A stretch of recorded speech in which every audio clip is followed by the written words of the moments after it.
Hola a todos, me encuentro en el municipio segoviano de la Granja de San Ildefonso y ese edificio que está ahí es el Palacio Real de la Granja de San Ildefonso. Esa edificación en concreto, con esas dos torres con campanas, es la Real Colegiata del Palacio Real. Justo ahí dentro se encuentra el cuerpo del rey cuyo reinado es el más largo de toda la historia de España. Se trata de Felipe V de Borbón, que reinó durante más de 45 años. Fue un reinado dividido en dos periodos, interrumpido brevemente por el efímero reinado de su hijo Luis I. En esta tumba también descansa la segunda mujer de Felipe V, Isabel de Farnesio. Bien, Felipe V nació el 19 de diciembre de 1683 en Versalles.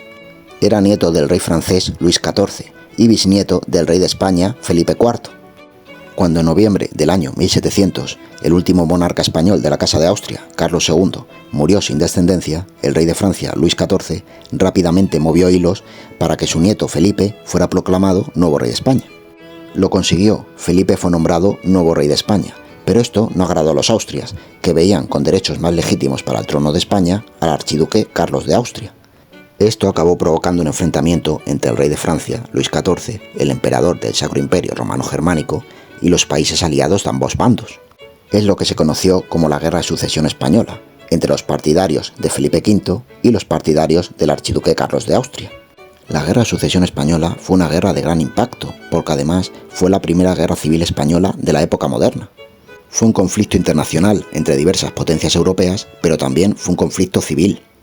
Esta guerra duró más de 10 años y terminó con la firma de los famosos tratados de Utrecht y de Rastatt en los años 1713 y 1714 respectivamente. Fijaos el enorme calado que tuvo esta guerra y sus consecuencias, que una de las cláusulas del Tratado de Utrecht sigue vigente hoy en día, que fue la entrega por parte de España de la colonia de Gibraltar al Reino Unido. Bien, bajo el reinado de Felipe V se inició la renovación de la cultura en España, en el campo de las ciencias, de las artes, de la medicina, etc. Durante su reinado se fundó la Biblioteca Nacional, más tarde se fundó la Real Academia de la Lengua, pero también la Academia de Medicina, la Real Academia de la Historia, todas ellas a imitación de las academias francesas. La influencia de Francia y de Luis XIV sobre este monarca nacido en Francia fue siempre muy grande. Tras la muerte de su primera esposa, María Luisa de Saboya, Felipe V se había casado de nuevo con Isabel de Farnesio en el año 1714. En enero de 1724, Felipe V abdicó de forma inesperada en su hijo Luis I. No está clara a día de hoy la causa que llevó a Felipe V a abdicar. Algunos creen que fue debido al trastorno bipolar que padecía el monarca, que le hizo darse cuenta de que era totalmente incapaz para el gobierno de España. Otros creen que Felipe V lo que quería realmente era ser rey de Francia, entonces abdicó para poder convertirse en monarca del país galo ante un posible fallecimiento del rey Luis XV de Francia, que tenía la salud muy débil. Sin embargo, no solo no moriría, sino que además reinaría durante muchísimos años en Francia. Estaba prohibido que las coronas de Francia y de España estuvieran unidas, entonces Felipe V debía abdicar primero del trono español para poder ponerse al frente de la corona francesa. No obstante, el rey Luis I solo duró unos meses en el cargo, ya que contrajo la viruela y murió en agosto de 1724. El reinado de Luis I es el reinado más efímero de toda la historia de España. Este inesperado acontecimiento hizo que Felipe V volviera al trono de España, comenzando así el segundo periodo del reinado de Felipe V. El mismo año que Felipe V volvió al trono de nuevo, 1724, se inauguró el Palacio Real de la Granja de San Ildefonso, con lo cual eso significa que este año, 2024, se cumplen justo 300 años de la inauguración de este palacio y de sus jardines. Felipe de Borbón había mandado construir todo este conjunto a imitación de los palacios y jardines franceses, en concreto a imitación del Palacio de Versalles y de sus jardines. Con Felipe V también se empezó a construir otro de los grandes edificios de la arquitectura española, el Palacio Real de Madrid.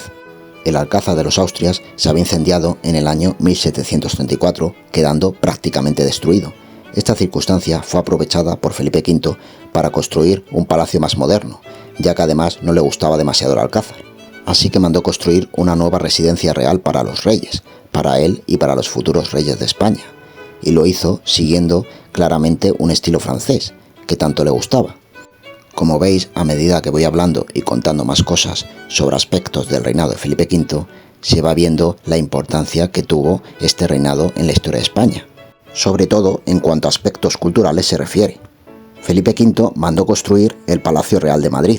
Si bien es cierto que era una residencia real, hoy en día es una joya arquitectónica que se puede visitar y disfrutar.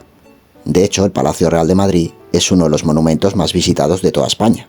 Con Felipe V también se construyó la Biblioteca Nacional, y también la Real Academia de la Historia, la Real Academia de la Lengua y también otras reales academias.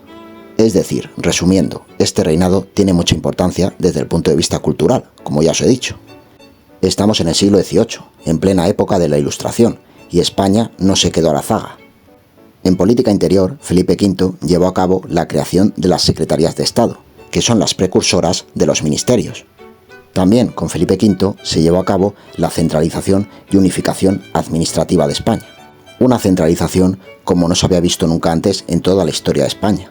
Si con los Austrias las distintas regiones que componían la monarquía hispánica tenían cierta autonomía, esto con los Borbones se va a acabar. Bien, Felipe V finalmente fallecería el 9 de julio del año 1746 a los 62 años. Por expreso deseo del monarca, fue enterrado en el Palacio Real de la Granja de San Ildefonso, el lugar donde tanto le había gustado estar en vida. Su lugar de retiro favorito se había convertido ahora en su lugar de morada eterna. Bien, ahora os quiero hablar del sepulcro donde descansa Felipe V y también su segunda mujer, Isabel de Farnesio, tal y como os he dicho al principio.